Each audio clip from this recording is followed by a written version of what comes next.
So it turns out that I was able to turn the port plug back here a fair bit, so I'm going to remove it and put some thread compound on it and see if that helps with this possible vacuum leak issue.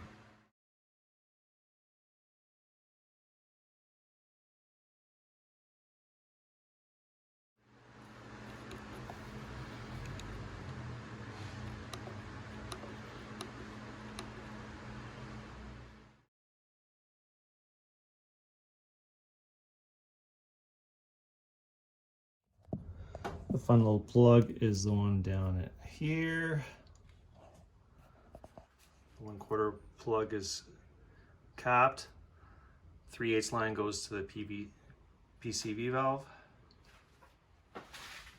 Other side. And there's another port down there.